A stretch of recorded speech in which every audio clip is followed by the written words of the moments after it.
Hello friends, welcome to the my YouTube channel.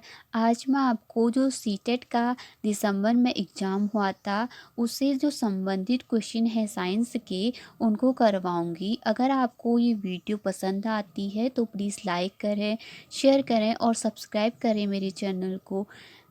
जो ये question मैं करवाऊंगी ये डिटेल से करवाऊंगी, जो आपके आगे आने वाली जो सीटेट का एग्ज़ाम है उसके लिए महत्वपूर्ण है। ठीक है, तो शुरू करते हैं। निम्नलिखित में से कौन से विटामिन वसा में घुलनशील है? तो इसका जो सही आंसर है वो है ऑप्शन नंबर 3 क्या है सही आंसर है। तो विटामिन ए, विटामिन डी और विटामिन ई क्या होते हैं? वसा में घुलनशील विटामिन होते हैं।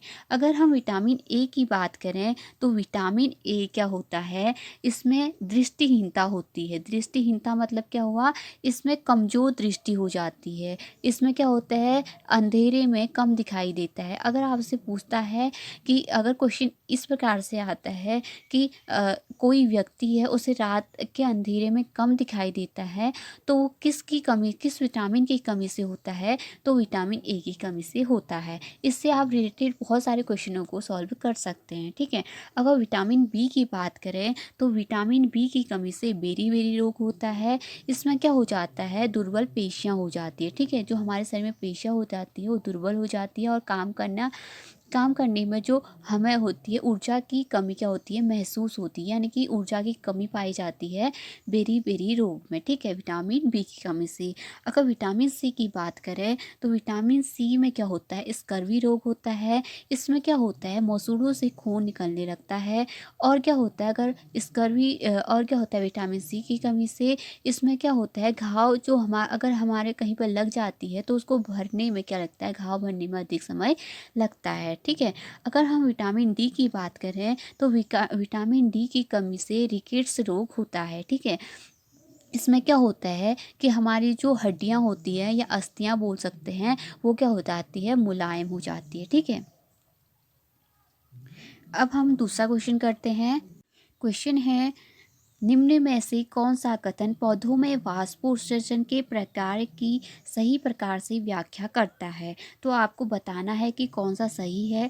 तो पहला ऑप्शन है, यह पौधों को ठंडा करने में मदद करता है, यह जल तथा खनिजों के अवशोषण और आवंटन में सहायता करता है, यह पर्यावरण के साथ गैसों के विनिमय में मदद करता है। तो ये ऑप्शन दे रखे हैं, पहला ऑप्शन है ए और बी, दूसरा है बी और सी, तीसरा है सी और ए और चौथा है ए और ए बी सी। ठीक है, इसमें जो इसका सही आंसर है वो है ऑप्शन नंबर 4। ऑप्शन नंबर 4 सही है, यानी कि ए बी सी क्या है, सही आंसर है। ठीक है, तो पौधे क्या करते हैं, वाष्पोत्सर्जन करते हैं। तो वाष्पोत्सर्जन की जो प्रक्रिया है वो कहाँ पे होती है, पत्तियों में होती है। ठीक है, पत्तियों में क्या होते हैं, उसमें छोटे छोटे से रंध्र होते हैं, छोटे छोटे से रंध्र होते हैं। उसके कारण क्या होते हैं, वाष्पोत्सर्जन की प्रक्रिया होती है। तो इस वाष्पोत्सर्जन की प्रक्रिया से क्या होता है, पौधे ठंडे भी रहते हैं, ये सही है। जल और खनिज को के अवशोषण और आवंटन में सहायता करते हैं, ये भी सही है। और यह पर्यावरण के साथ गैसों का विनिमय करते हैं, ये भी क्या है, सही है। ठीक है, आप याद कर सकते हैं। अगर आपको ये वाला जो क्वेश्चन है, मैंने डिटेल में जो मेरी साइंस की सीरीज है उसमें मैंने डिटेल से करवा रखे हैं। अगर आपको साइंस की सीरीज़ देखनी है तो आप मेरे चैनल पे जाके देख सकते हैं। ठीक है, उसमें मैंने पूरी एक सीरीज बना रखी है, साइंस की पेपर 2 की पूरी सीरीज बना रखी है। ठीक है, आगे जो क्वेश्चन है, किसी ईंट द्वारा नियत क्षेत्रफल पर लगाए जाने वाले दाब के संदर्भ में निम्नलिखित में से कौन सा कथन सही है? तो पहला क्या है, दाब क्षेत्रफल के व्युत्क्रमानुपाती होता है। दाब की दिशा आरोपित बल की दिशा के विपरीत होती है। दाब और बल का मात्रक एक ही होता है। ठीक है, ये ऑप्शन दे रखे हैं और आगे जो ऑप्शन दे रखे हैं, ए बी सही है या केवल ए सही है, या क्या दे रखा है, बी सी सही है, ये केवल बी सही है। ठीक है, तो दाब यानी कि प्रेशर, दाब के बारे में पूछ रखा है आपको। अगर दाब की जो प्रॉपर्टीज है वो आती है तो आप इसको आसानी से कर सकते हैं। ठीक है, तो पहला जो है पहला ए क्या है, दाब क्षेत्रफल के व्युत्क्रमानुपाती होता है, ये सही है। ठीक है, दाब क्षेत्रफल के व्युत्क्रमानुपाती होता है, यानी कि पी स्क्वायर टू क्या होता है, एफ अपॉन ए होता है। ठीक है, ये याद रखिएगा, ये फॉर्मूला भी पूछा जा सकता है। दाब यानी कि प्रेशर इक्वल टू होता है फोर्स अपॉन एरिया। ठीक है, एरिया के व्युत्क्रमानुपाती होता है। ठीक है, इन्वर्सली प्रोपोर्शनल होता है दाब की। ठीक है, ये ऑप्शन क्या है, सही है। दाब की दिशा आरोपित बल की दिशा के विपरीत होती है, लेकिन ये ऑप्शन क्या है, गलत है।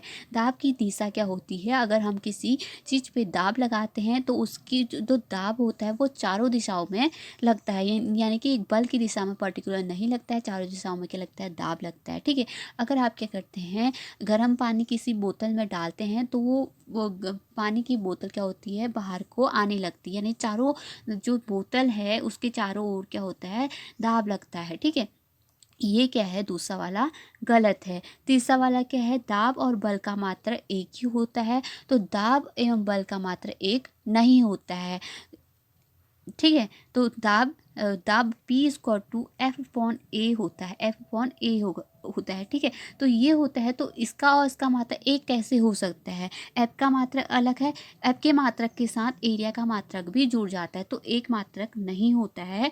ठीक है, तो इसका जो सही आंसर है ऑप्शन नंबर ए, दूसरा इसका क्या है, सही आंसर है। केवल ए जो है इसका सही है, यानी कि दाब क्षेत्रफल के व्युत्क्रमानुपाती होता है। ठीक है, क्वेश्चन है, सौर्य लंबी पैदल यात्रा पर गया। पैदल चलते समय एकाएक उसका हाथ पहाड़ी के अनुदिश पार्श्व में उगी किसी झाड़ी से लग गया। उसने डंक लगने का अनुभव किया और उसके हाथ में खुजली होने लगी। तुरंत ही अनुदेशक महोदय ने पास के किसी एक पौधे से एक पत्ती ली, उसे मसला और फिर उसके रस को हाथ के प्रभावी क्षेत्र में रगड़ा। उस डंक की तथा पत्ती की रस की रासायनिक प्रकृति क्रमशः क्या हो सकती है, ये पूछा गया है क्वेश्चन। अगर क्या हुआ, सौर्य को डंक लगने का अनुभव हुआ, यानी कि उसको क्या किया होगा, चींटी ने काटा होगा। ठीक है, अगर सौर्य को क्या हुआ, डंक लगने का, अपने हाथ में डंक लगने का अनुभव हुआ, तो उसको क्या हुआ होगा, चींटी ने काटा होगा।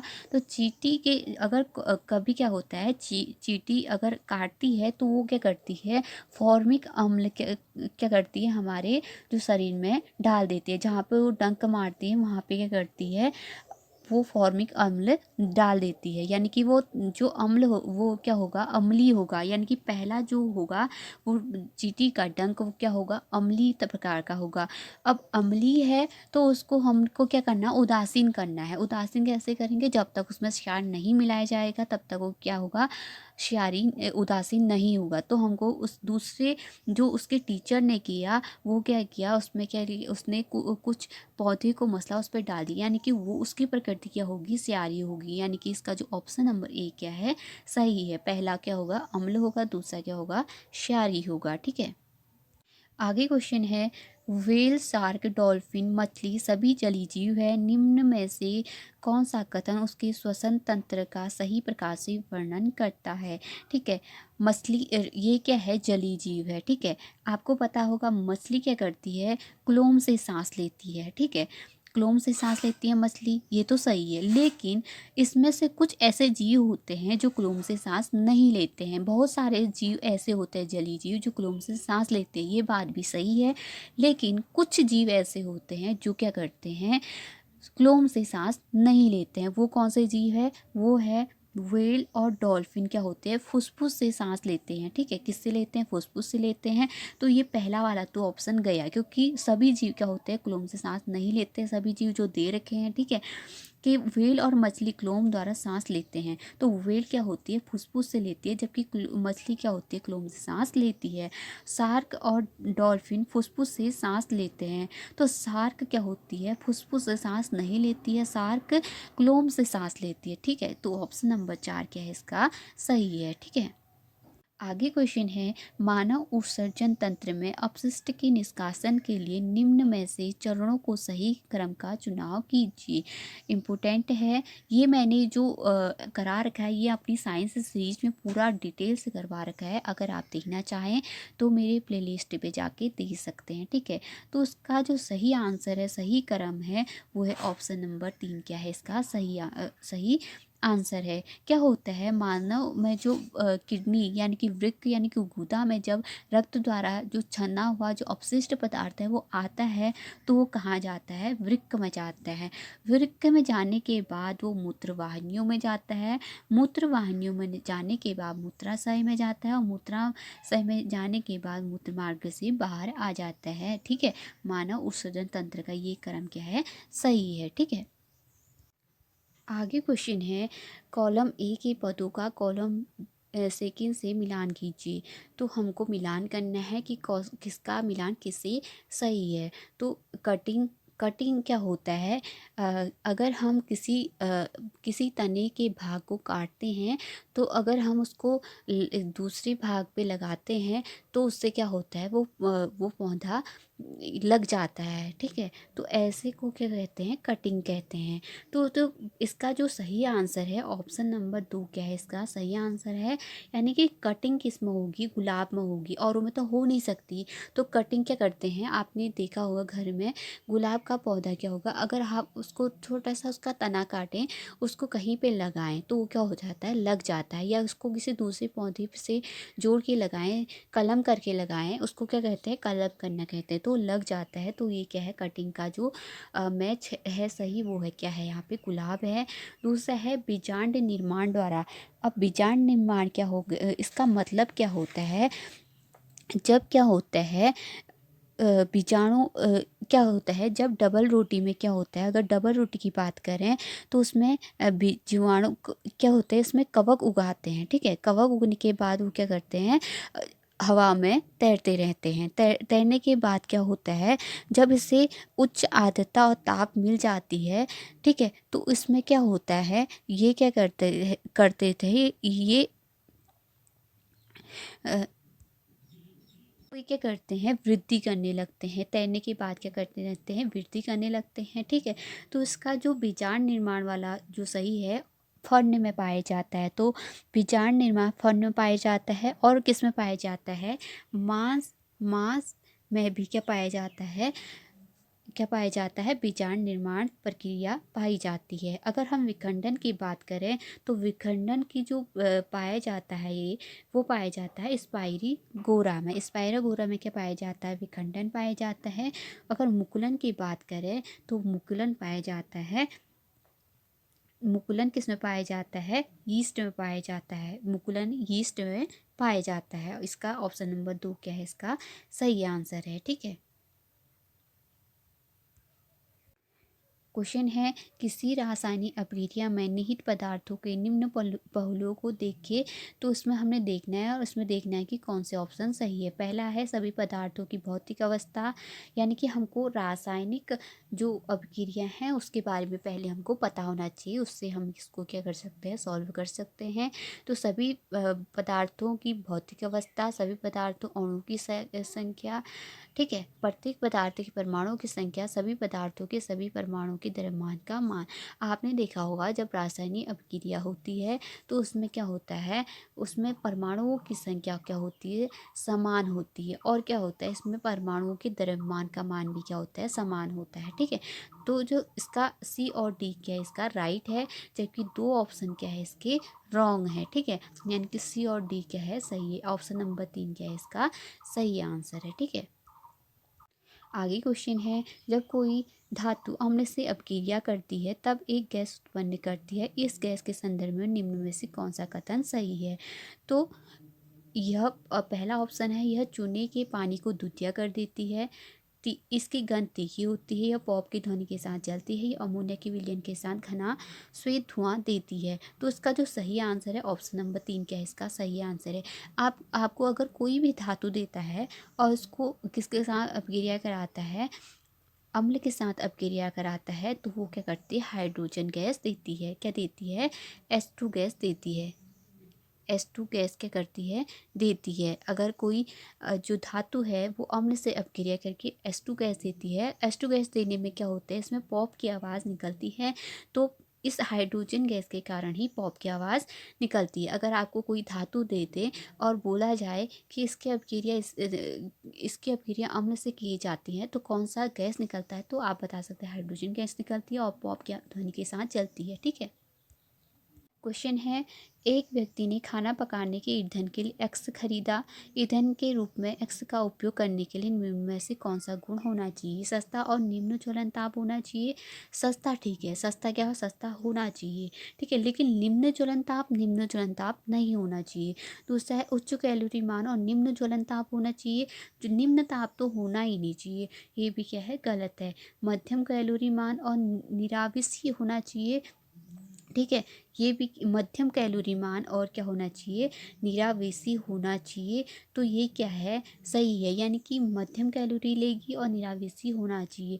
मध्यम ज्वलन ताप होना चाहिए, यानी कि अधिक ज्वलन ताप भी नहीं होना चाहिए और निम्न ज्वलन भी नहीं होना चाहिए, मध्यम ज्वलन होना चाहिए और सस्ता होना चाहिए, यानी कि सी और डी क्या है इसका सही आंसर है, ठीक है। ऑप्शन नंबर 4 क्या है इसका सही है। क्वेश्चन है, एक चुटकी KMnO4 जल आसवन संयंत्र में डालने से क्या होता है? तो पानी के उबलने के ताप कम हो जाता है, पानी का pH ठीक हो जाता है, कार्बनिक अशुद्धियाँ दूर हो जाती है, जल वाष्पों का संघनन बढ़ जाता है।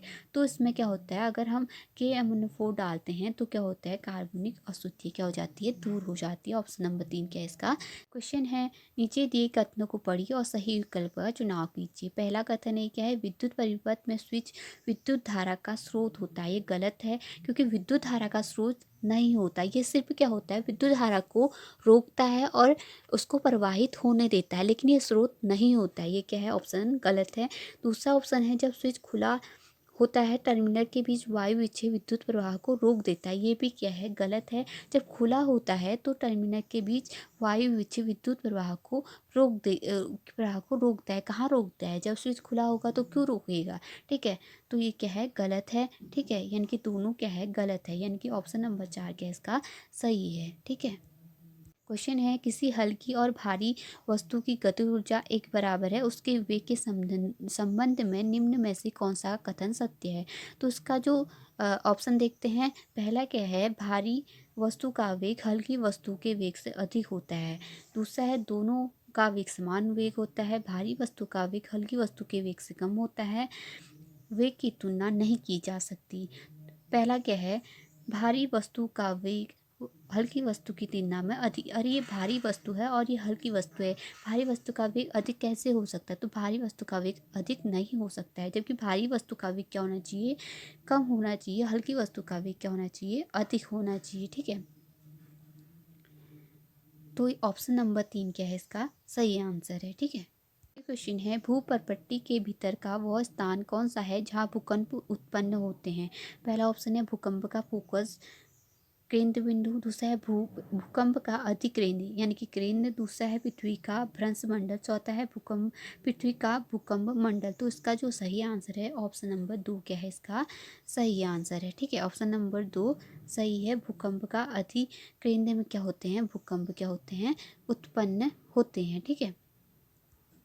आगे क्वेश्चन है, किसी शिक्षक ने विद्यार्थियों से एक चुंबक को विचुंबकित करने की विधि का सुझाव देने के लिए कहा।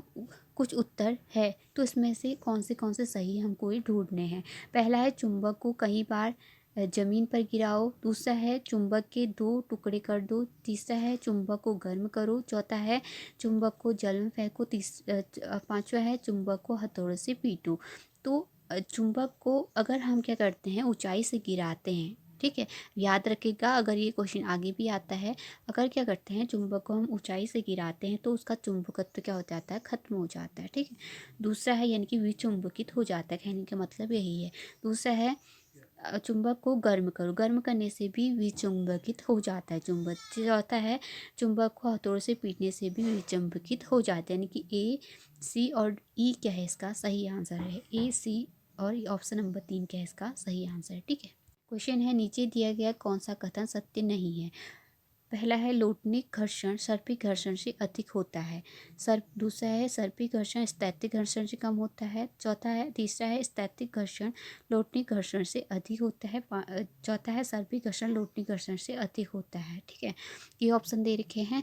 तो जो लोटनिक घर्षण, पहला ऑप्शन क्या है, लोटनिक घर्षण सर्पिक घर्षण से अधिक होता है। यानी कि लोटनिक घर्षण क्या होता है, सही होता है, ऐसा अधिक होता है सर्पिक घर्षण की अपेक्षा, ये बता रखा है। तो ये क्या है, गलत है। हमको असत्य ही इसमें क्या है, ढूंढना है। ठीक है, तो लोटनिक घर्षण अगर ये जैसे ये क्या है, अगर हम कोई गोल वस्तु है, हम उसको अगर धक्का देते हैं तो उस जल्दी से आगे की ओर खिसक जाती है। क्या है, आगे की ओर खिसक जाती है। तो इसमें क्या होता है, कम घर्षण लगता है, यानी कि इसको रोक नहीं पा रहा है वो, यानी कि जल्दी चली जा रही है। जबकि सर्पिक घर्षण क्या होती है, सर्पिक घर्षण क्या होती है, लोटनिक घर्षण सर्पिक घर्षण से अधिक होता है। ठीक है, जबकि क्या होता है, लोटनिक घर्षण में क्या होता है, सर्पिक घर्षण से कम होता है। ठीक है, तो इसका जो सही आंसर है ऑप्शन नंबर 1 है। क्वेश्चन है, किसी उच्च अपवर्तनांक के द्रव माध्यम में डुबोया गया उत्तल लेंस किसकी भांति कार्य करता है। तो किसकी भांति करता है, अपसारी लेंस की तो भांति क्या करता है, कार्य करता है। यदि हम क्या करते हैं, उच्च अपवर्तनांक के द्रव में डुबोते हैं उत्तल लेंस को, तो किसकी तरह कार्य करेगा, अपसारी लेंस की तरीके से। ठीक है, आगे क्वेश्चन है, नीचे दिए गए कथनों को पढ़िए और सही विकल्प का चुनाव कीजिए। रेफ्रिजरेटर की पाइपों पर काला पेंट किया जाता है। दूसरा है, अच्छे अवशोषक अच्छे विकिरक होते हैं। रेफ्रिजरेटर के पाइपों को काला पेंट किया जाता है। जैसे आपने देखा होगा, जो रेफ्रिजरेटर है उसका जो पाइप होता है अंदर से, वो क्या होता है, काला होता है, ये आपने देखा होगा।